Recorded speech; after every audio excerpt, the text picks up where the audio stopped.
Hi friends, இன்றைக்கி நம்ம ரசம் பார்ப்போம். ரசத்துக்கு தேவையான பொருள்: மிளகு 2 ஸ்பூன், ஜீரகம் 1 ஸ்பூன், தனியா 1 ஸ்பூன், காஞ்ச மிளகா 2. இதை வறுத்து அரைச்சின்னு வந்துடுவோம். வறுத்து அரைச்சாச்சு. அது கூட மீடியம் சைஸ் 2 தக்காளி போட்டு ஒரு ஓட்டு ஓட்டிக்கலாம்.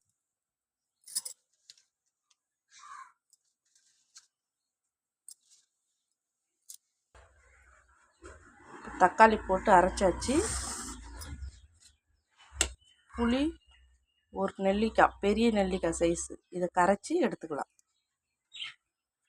இப்போ புளியை கரைச்சி எடுத்தாச்சு. அரைச்சி வச்ச மசாலா இதில் போட்டுக்கலாம்.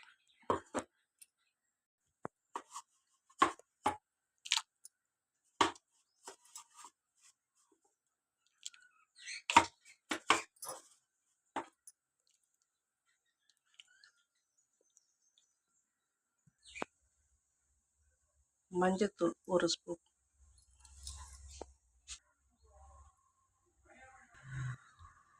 ரசத்துக்கு தேவையான உப்பு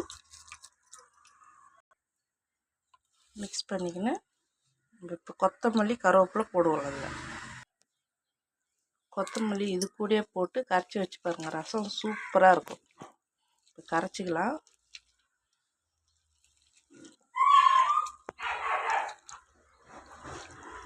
கரைச்சிட்டு இப்போ தாளிக்கலாம் ரசத்தை. தாளிக்கலாம்.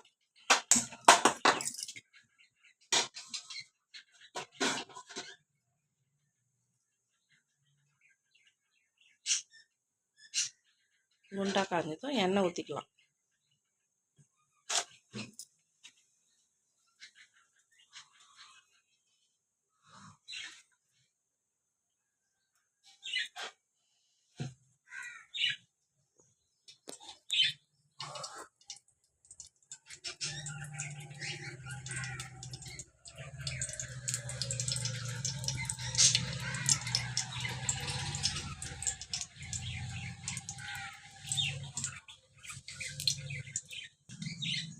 எண்ணெய் காஞ்சது கடுகு போட்டுக்கலாம்.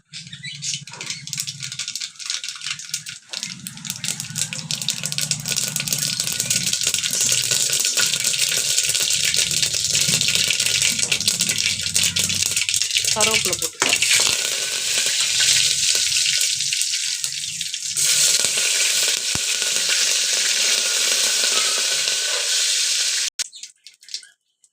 ஒரு ஸ்பூன் சாம்பார் பொடி,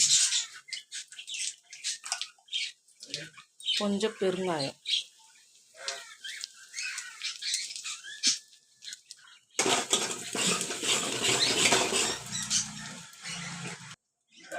ஆல்ரெடி மிக்ஸ் பண்ணி வச்ச புளி கரைசல், மசாலா கரைசலை ஊற்றிக்கலாம்.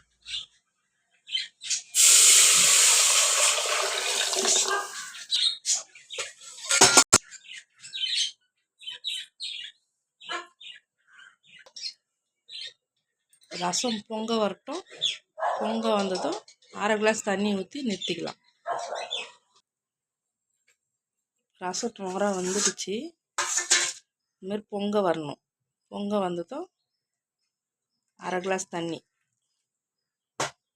ஊற்றிட்டு மூடிடுங்க. ரசம் ரெடி.